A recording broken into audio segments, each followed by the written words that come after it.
people that have never met me feel some kind of kinship to me through my work, right? And sometimes it's hard to place if like, is this someone I met at a party or is this someone who I've never met in my life? Yes. Right. And so I'm like, hey. Yeah. And then they're like, hi. And I'm like, how's it going? Yeah. Good.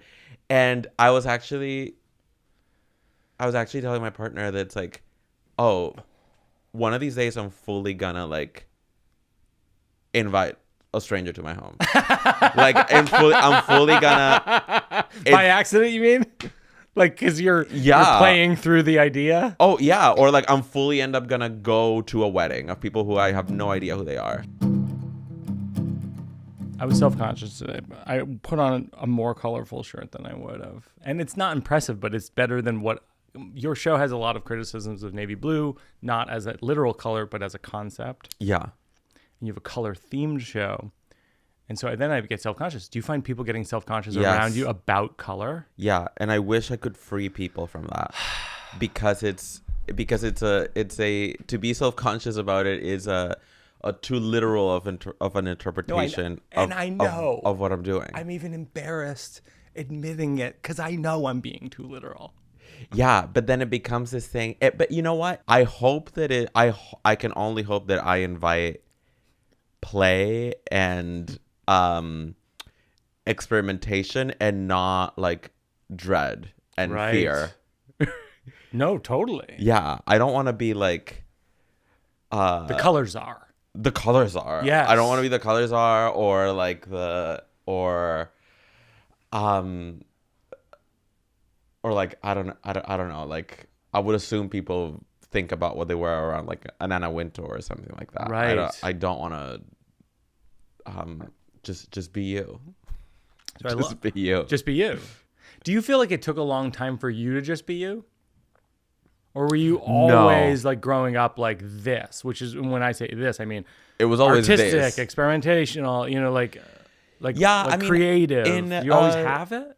Childhood, yes. And then I lost it in adolescence, I think. I lost it in adolescence in that sort of like useless effort to try and like be like the rest. Sure.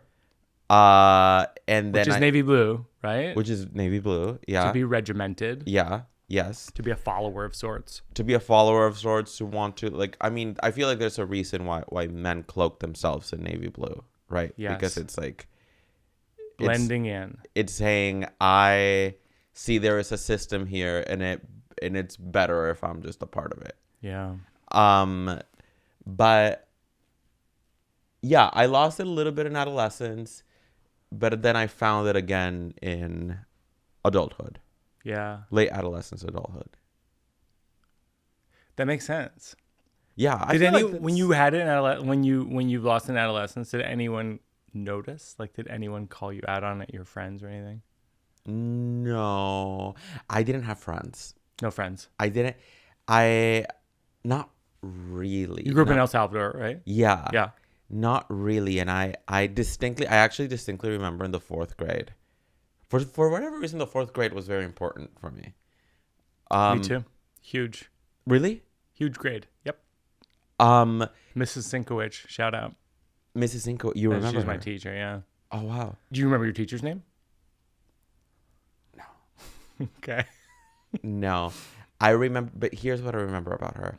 She was one of my least favorite variants of teachers. Okay, sure. Which describe the variant. I mean, first of all, shout out to all the teachers. Yes, of course. Yeah, respect to all the teachers. Yeah.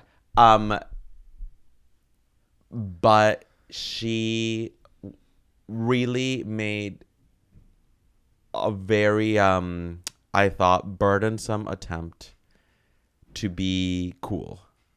Yeah. And to be. Oh, I know that teacher. Liked. Yeah. And so there were like voices, there was a guitar, there was a puppet, and I just felt like I couldn't emotionally access what she was selling. Right. I get that. And it's almost like you needed she was demanding more of a reaction to you than you even had. She was so needy. I know. And it just felt like emotionally draining to have to be in a constant state of performance of awe of her.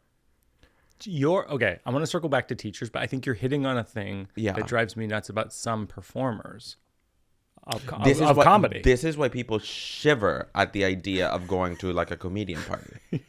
Right? When the comedian asks more of you than they're giving you. Yeah.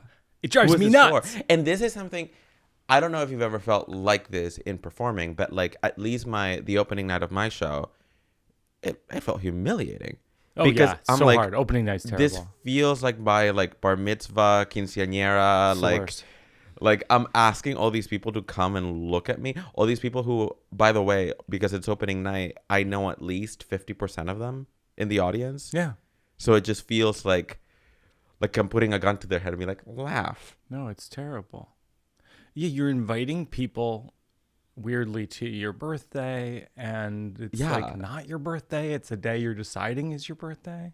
Yeah, it all feels it's like this day. I know my birthday's in June, but this year it's in March. Yeah, I don't know. There's something just feels so like thirsty about it. Right. About opening night, and also your fourth grade teacher who was kind of guitar and presentation and just demanding so much reaction. So I felt like she was creating an atmosphere in which joy was the only acceptable response. But anyway, at some point very early in the school year, I remember thinking, I like vividly, I can see where I was walking. It was like one of those like vivid memories. Yeah. I can see where I was walking. We were like, the whole class was walking somewhere. And I thought, okay, once again, this is not the year I make friends. But I am so fine with that. Yeah. I'm so fine with that. That's interesting. I'm like, I was like, I let go. That's a big breakthrough. It was a huge breakthrough. Yeah. I was like, I'm letting go of this and you burden. enjoyed the solitude. Yeah, because I was one of those kids that like never stops walking during recess. Uh-huh. I don't know if that's a type of kid. Okay. But okay, I just never stopped walking during recess. Makes sense. So that avoiding connection. Well, not avoiding connection. It was so that teachers wouldn't clock that I was standing by myself. Oh. So wow. I was always maybe he's walking over to a friend that I don't see because the friend is out of sight. It's interesting because you talk about your fourth grade teacher being very like presentational, demanding something from the audience, but that's literally what I'm doing. Is that what we're saying? That's what you're describing. Yeah. No, but I'm saying no. You're the opposite. Your show. Okay, good. Is it tracks? It tracks because I'm like, when I'm at your show, I don't feel any pressure. It's my favorite type of show, which is I don't feel any pressure to have a specific reaction, to like laugh at a specific moment or cheer at a specific moment. It's just like the journey of like, it feels like, to go back to the phrase earlier, it's like you being you, and we're there too. Yeah, I don't love it when, and you can tell when something feels like it is calculating an emotional reaction out of the audience, and it's doing the math, whether it's like comedy math or like tears or like which is why I like, I like make fun of like the sort of like Pixar genre, right? Because it is, in its like unsuccessful versions, you feel where the script math says you should cry here. Yeah. And I really don't like that. I'm really allergic to being prescribed an emotion. And it's hard to like, with entertainment, it's so hard to this sort of obsession, which is driven by capital, right? Of like having to recreate something that worked. Yeah. So it's like an artist earnestly comes up with something that is good and interesting and new. And then that works, and I'm defining works as like creates money. Yeah. And so it's like, oh, let's do it again. And let's do it again. And let's do it again. And let's do it again. And it's like, right, but like it being novel was part of it working. Like, in other words, like if you look at like someone who's like really wealthy from being an artist, you're kind of like, well, they repeated the thing that worked. Yeah. And thus They're not actually doing the thing that made them the thing. Yeah, like, or like I always notice like second or third year Saturday Night Live writers, suddenly everything they write is like set in a conference room or an airport. And it's like, right, because you understand what gets on. No, but also you stop living a life, so now you're only ever at a conference room or an airport. Oh yes, and an airport, right? Yeah, that's really funny. Like I was looking at the font sketch that you wrote for SNL. Yeah, Papyrus. Yes, it's so funny, and it's so unlike anything that any sketch on SNL. And I was curious, like, what was the pitch like? What was the pitch? Who did you pitch it to? You pitched it to Ryan Gosling. You pitched it to the host, and then like, did you think it would get on? And then how did you feel when it got on?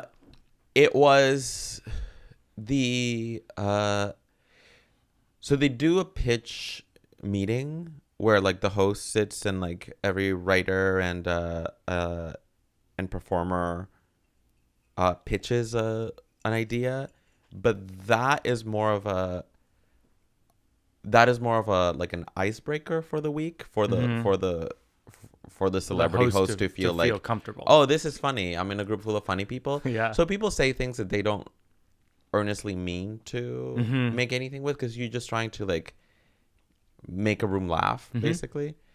So it can become like a one-liner festival, right? And I had a tweet back when I had Twitter that was about a guy who, or I think in the tweet it was me, that I couldn't fall asleep because Avatar used Papyrus as the font, and then I said that, and Ryan Gosling really loved it, and then I just sort of like went about my day, and then he was like, no, but let's do that. And I'm thinking, well, that isn't anything. That is a thought. That is not. Right. But he saw a character in it. Yeah. He saw a character in it, and then I was like, okay. And I started writing, and I was like, okay, this is a funny little character study on this person. Yeah. And I remember writing it and thinking like, I don't know what this is. Or like I didn't know what it was, but it was just sort of like, meh. But then in like seeing him perform it and how he committed to it, yeah, with such a level of earnest that it was really beautiful to see. And then yeah, it was very watched. Do you ever see him? Do you ever run into him and go, "Hey, remember when Papyrus?" I definitely don't run into him, but I. The way people run into Ryan Gosling. Yeah, I mean, I think we live very different lives, but I saw him again when he recently hosted again, and we did a sequel to it. Yes. So that's the last time I saw him, when he was like, should we do a sequel to it? Yeah. And once again, I was like, why? And then wrote it, and it was like, okay, this was fun. Yeah. He was right again. What do you like in a collaborator? What's a quality you like in a collaborator? What's the thing that drives you nuts in a collaborator? I mean, I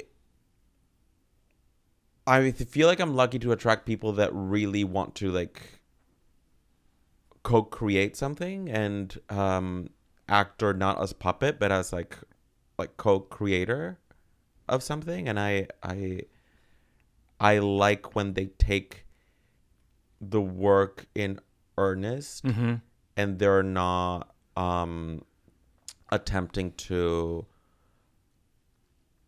come off as anything other than sincere. Yeah. For the character, because I think that is where what I do is funny. Right. That these are like real. It's not a cartoon. It's not a cartoon. These are real human beings. Right. And if you flesh out a real human being that is so preoccupied with something so ridiculous, then it becomes funny. Yeah. Like, I never was able to write the kind of sketch that I loved Saturday Night Live 4, which is like bigger, broader, outlandish characters. Right. Like I love Donatella Versace, Maya Rudolph as Donatella Versace, or like, or like, you know, like a Target lady or something like that. Right. But I was never able to do that. But right. I always like, that was like candy to me. Right. That's what hooked you in. That's interesting. So can you describe to people your current show? If people haven't seen it at all. Yeah. Of course. It is called Color Theories, in which I attempt to use colors as a way to explain the world around us. That seems right. Yeah, okay. And it's not, and to be clear, it's not literal. No.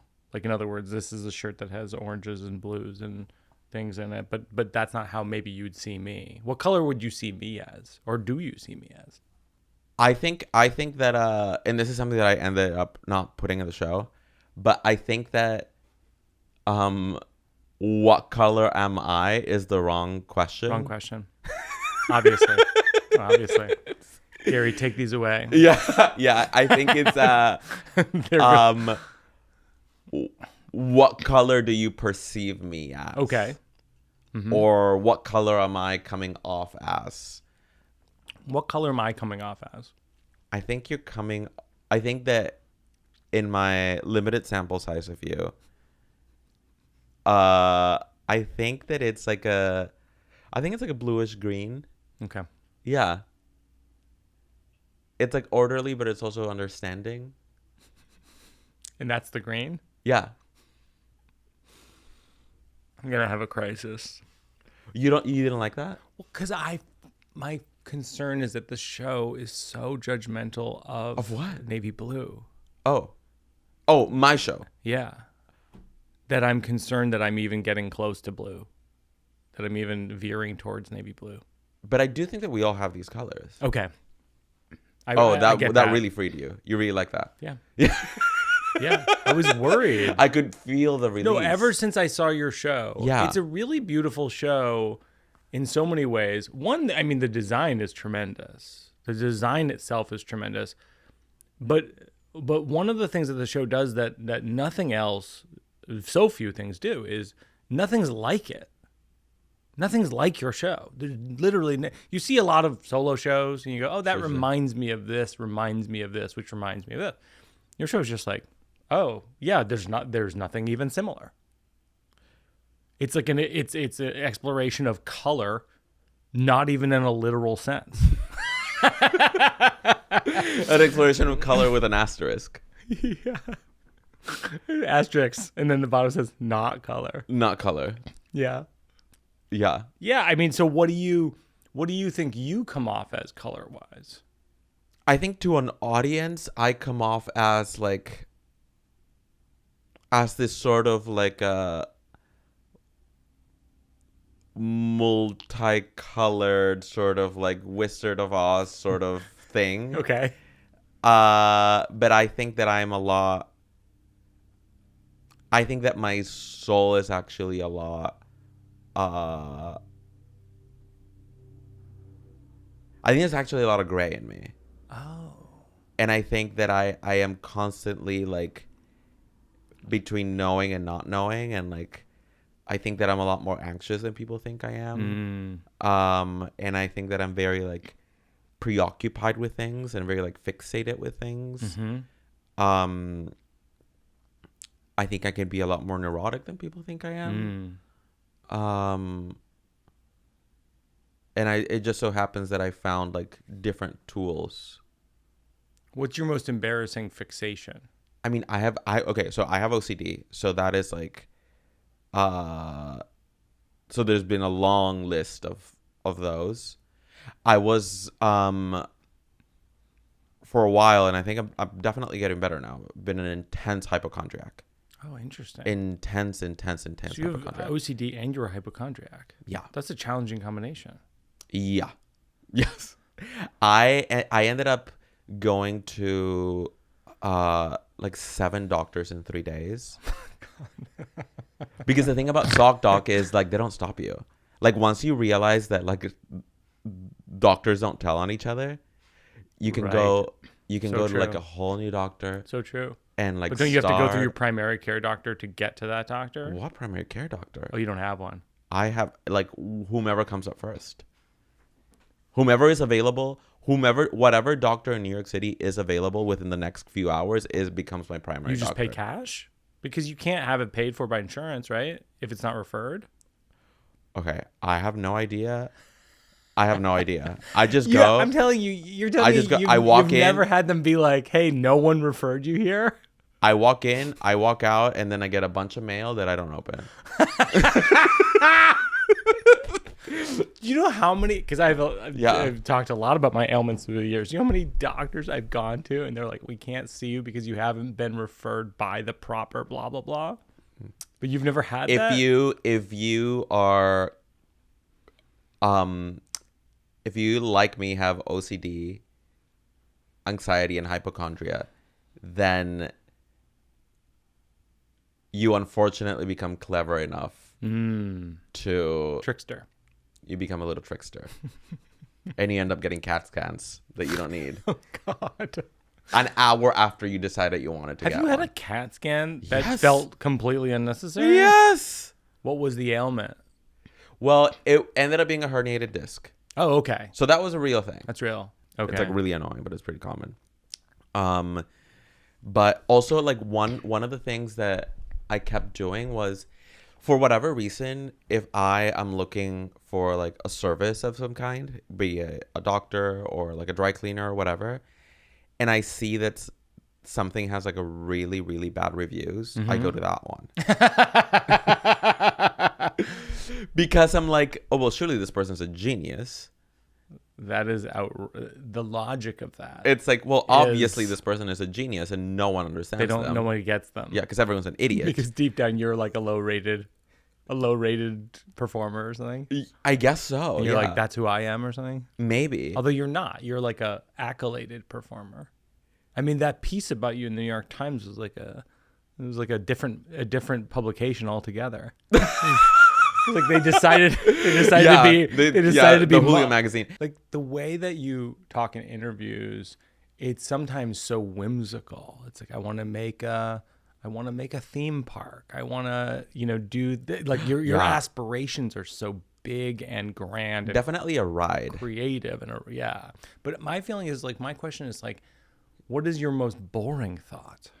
Well, I don't know if it's boring, but I'm definitely one of those like check the stove 3 times before you leave the house. Yeah. I'm huge on that. I don't cook, so I never touch the stove. No one ever touches the stove. The stove has OCD. Never been touched. That's fully OCD. Yeah. You don't cook and you're always checking the stove. And I'm always checking the stove. Yeah. Okay. What colors do the following people give off? Barbie. Okay, obviously Barbie the doll is, I mean, she's a product, right? Mm-hmm. So she's a product. So it's like, I think it's like percent fuchsia, but is navy blue. Yeah. Correct? Yeah. Check. Barbie the movie. Barbie the movie, I think is earnestly, well, I think it's earnestly beige, which is like heartfelt. Mm-hmm. I think, with hints of orange, which is like fun. Mm-hmm. It's not pink. Martha Stewart definitely has made money off of lavender and lilac, right? Like that is the brand, right? Mm-hmm. But Martha Stewart herself, I'm trying to like attribute a color to being like determined. Mm-hmm. And I don't think it's as simple as saying it's navy blue. Mm-hmm. Because there's something a lot more ingenious to her than that. I get that. It's navy blue, but it's more complex than that. It's a shiny navy blue. Right. Yeah. Sheer. Yeah. A sheer navy blue. Yeah. Jay-Z. Orange. Jeremy Strong. I think my emotional reaction immediately, a gray extremely preoccupied with black and white. Mm-hmm. Like constantly in search for answers and running away from black. Wes Anderson. I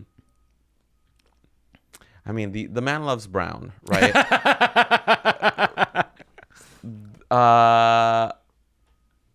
But I think he is I think like a pale green. It's funny, like, one of the things you point out in the show is you're like, I don't want to be twee. But then I was like, wait, how do we define twee?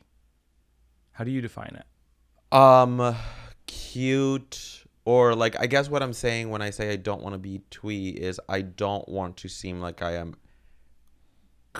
doing the math of coming out of being like cute and heartfelt. Right. Out of a place that isn't earnest. Right. Yeah.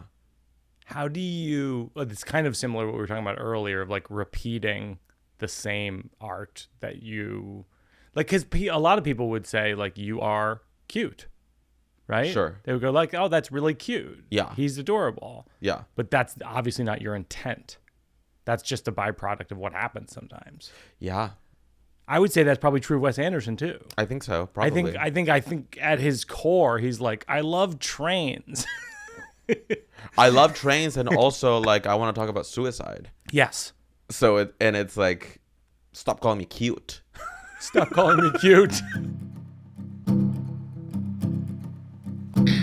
This is called the slow round. What are people's favorite and least favorite thing about you? Okay, by people I'm gonna narrow it down to like working with me. Mm-hmm. I think that maybe people like, or I hope that I'm collaborative. Mm-hmm. And maybe a not so good trait is that I think sometimes it seems like I'm upset or something. Or like sometimes I feel that people are trepidatious about approaching me or something. I get that. Yeah. I would be trepidatious if I worked with you. If you worked with me? Yeah, I'll tell you why. Because I feel like, not because anything you're giving off, but because your work is so specific. Your mind is so specific that to me, I would be afraid that if I had a thought or a suggestion, that it would be, the reaction would be like, what? No. Yeah, I can sense when someone has that fear and showing me something. Yeah. Like, what the fuck are you talking about? Yeah. That's not what we're doing. Yeah, it's like, what is this? Yeah. Yeah. What's something you believed 10 years ago, but you don't believe now? Oh my God, that's a beautiful question. I think probably that I am sick and unwell.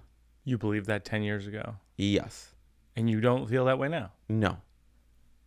How did you arrive at that? Medication. Was it hard for you to get on medication? Was it hard for you to get there, to the idea of it? It was a year since it was suggested. Of me being like, nah. A year of people saying you should do this and you saying no. Yeah. When is a time you didn't apologize, but you wish you did? Whenever I have a tense moment with a stranger, they stay with me. Mm-hmm. Sometimes in New York City, you catch someone at their breaking point. Because we're all so close to one another. Yeah. And I don't know what this person's day, life, year. Yeah. I used to have a joke about how sometimes one of the strangest things about living in New York City is that there's so many people breaking up outside. Benches, park benches, stoops. And I say because it's too expensive to break up indoors. You know, and it's also too volatile, right? Because then someone has to leave. True. But in the film I made in, this is like funny that you bring it up, in Problemista, something I really wanted to do and succeeded in some cases is having extras in the background. Yeah. Very visibly going through a problem. Very, very, very, very visibly going through a problem that we don't address, that are not part of the story at all. And there was a scene where I was so excited to do this. And I was like, I'm going to have a couple breaking up in a stoop. Yeah. As like the characters in the foreground are doing something else. But because, there's this whole like set of rules regarding like directors and extras. So anyway, you can't really talk to the extras when you're the director according to union rules. Correct. Yes. I think it's the second assistant director who's allowed to speak with the extras. Yeah. Yes. Background actors. And the reason why is then if the director is talking to the background actor, then they are then now an actor. That's and now production has to pay them, and they don't want to do that. That's right. So anyway, I was like, okay, we're gonna have a couple breaking up. And there is a couple breaking up in the stoop, but they are so not believable that they were ever a couple that it just seems like two people that have absolutely nothing in common sitting next to each other. Yeah. I was like, no, like give me the most like heteronormative like man and woman to make it like, yeah. How did you find, because you started the movie and directed the movie and wrote the movie. Yeah. How did you find doing all of those things? Because I did that with Sleepwalk With Me. I found it to be so hard. Well, I enjoyed it. I thought it was easier than the alternative, which is like have a director be like my proxy or something. Or if I had to give up one of those three jobs, I would give up the acting part. Yeah. Acting was the hardest part. Acting was the hardest part by far. Yeah, I had the same thing. I don't know my lines. I can't repeat the same blocking to save my life. I made myself a smaller part in my second movie, Don't Think Twice. In the movie I'm writing right now, I'm not acting in. Good. Because to me, my brain can't, at a certain point, it can't do it. Well, to me at least, it doesn't dawn on me that I was like, all right, I have to act. Till like the camera's in front of me, and I'm like, right, I have to act. What did I do? What did I do? Yeah. When's the time that you were caught in a lie? Constantly when I am bluffing that I remember someone. Right. Nice seeing you again versus nice meeting you. Yeah. And then it's like, and then you can tell that they see in my eyes that I have no idea. My daughter does an impression of me. She goes, Dad, this is you. Nice to see you. Yeah. Actually, like, because and I love it. I'm very honored to have it, but there's, people that have never met me feel some kind of kinship to me through my work, right? And sometimes it's hard to place if like, is this someone I met at a party or is this someone who I've never met in my life? Yes. Right. And so I'm like, hey. Yeah. And then they're like, hi. And I'm like, how's it going? Yeah. Good. And I was actually telling my partner that it's like, oh, one of these days I'm fully gonna like invite a stranger to my home. Like I'm fully gonna by accident, you mean? Like, because you're playing through the idea? Oh yeah. Or like I'm fully end up gonna go to a wedding of people who I have no idea who they are. Okay. This is material, and if you have anything you're working on, throw it out as well. Okay. I was at breakfast at my hotel. This was in Vancouver the other day. I was on tour. And I was inadvertently dancing in my seat. And I didn't know it until the waitress caught my eye. And I was dancing. And I had to make a split-second decision. Do I stop dancing? Or do I continue dancing? Because it was at that moment where I had to decide, am I a dancer or was I a dancer? That's all I have. I love it. I don't think you should. You should. Don't explain any of it. Really? Yeah. Do you think just throw it on stage? Just go on straight and keep moving. It's interesting. I will try it. Based on your vote of confidence, I will try it. I was thinking about it in relation to like maybe it's a larger macro thing about myself. I always try and think of like why am I writing that down? And I think it's that so many things in my life are like that. Am I a dancer or was I a dancer? Is a beautiful sentence. Yeah. Especially coming from you. Why do you say that? Because first of all, the image of you dancing by yourself is funny. And maybe could end the show. What? And maybe could end the show. Yeah. If that was a joke that worked strong up front, you could end with a dance sequence. Oh. You know what I mean? You could properly choreograph a dance sequence. Yeah. Okay. That's nice. Was the dance a little like wiggle in your chair? Yeah, it was like moving to the music that was on, you know? Okay. Yeah. I was at a gym in a steam room trying to get my voice ready for a show. And someone threw water on the steam catcher thing. And then all of a sudden there was a ton of steam in the room. And I couldn't even see 2 feet in front of me. And then there was about probably 5 guys in there. And then I heard a bunch of friction and then maybe some lube. And then I heard someone say, "Oh God, yes." And I thought maybe they're fans.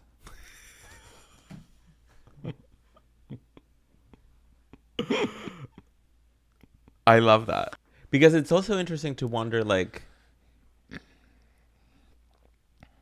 was that because of you or in spite of you?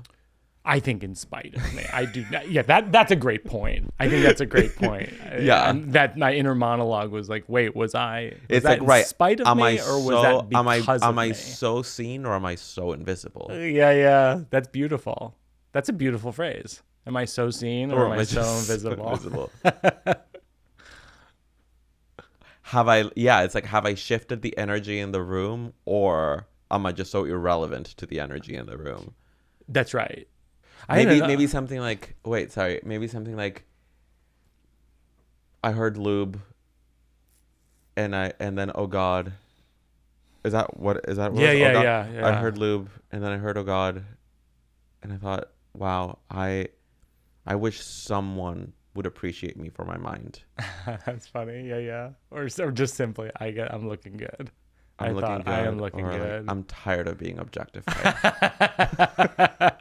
It's funny because that same locker room, I had an incident that I have not been able to make funny at all. But I wrote it down. I write them all down. I write all the things down. That one was that I was walking to the steam room. There was a guy kind of like shouting into his phone, like kind of like on a business call, like pacing. Okay. You know. And then when I came back from the steam room, he was still there on the phone. And it was like right in front of my locker or whatever. And I had to go past. And I said something like mild. I go, "Hey, maybe like you could not be on the phone in here." And it was, the guy came at me in a way that was scary. Yeah. I mean, he just was like, "You want to do this?" Like he charged me. Oh no. And I like jogged out of the steam room. And then I explained it to the front desk. I was like, "Hey, this thing happened, just so you know." Like I didn't want to get the guy in trouble, but I was like, "Just so you know. The guy's worrisome. There's a worrisome man in the locker." And then they called me and they said, "We did an internal investigation and we've decided that your story is not true." What? And that he said that you were on the phone. That's what that guy had said. He said you were on the phone. So again, I don't have a joke for this. It was just a shocking turn of events. It's like, "Hello, do you remember this thing you already forgot about?" Also, internal investigation at the gym is like, we did an internal investigation. There are no records. Mm-hmm.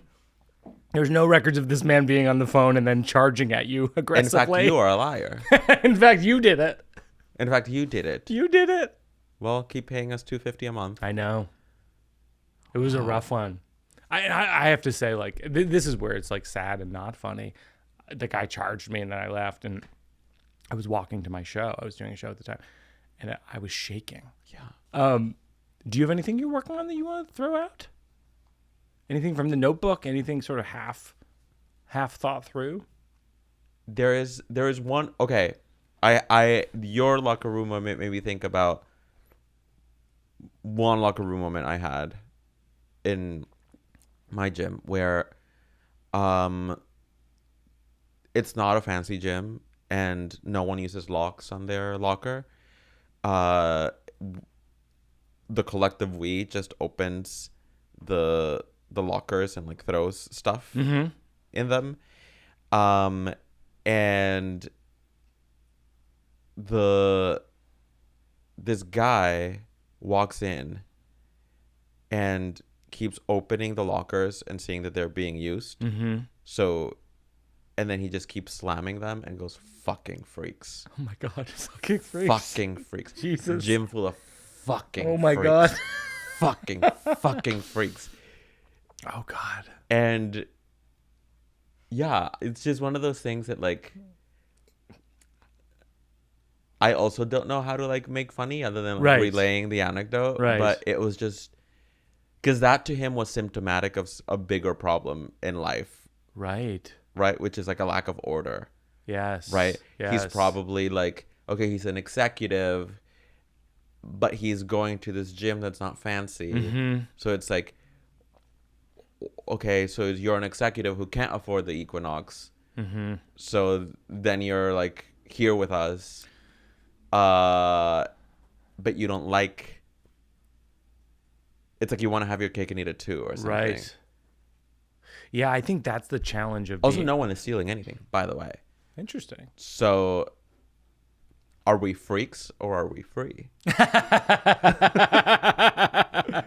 That's funny. Like therein lies the path to madness, I think, is like, imagine going to someone's house and being like, you don't have a security system? Fuck it. You fucking freak. You fucking freak. And it's like, right. And then I wrote this down, and maybe this is something, maybe it's not. Again, I haven't shared this with anyone. They say if you want a better future, you should never give up hope. But I've given up hope, and I'm not sure if I'm supposed to say it. Like because I don't want to slow down the hope train. I don't know why my mind went to election night. I walked into the office of people that work in like signing people up to vote or something. And then I see a poster like oh no, I know what it is. It's a banner that says Madam President in Barbie font. Okay. And I'm thinking, oh, okay, no, it's no, this is gonna be bad. This is what we've been doing, Madam President in Barbie font. Like, okay, we're so fried.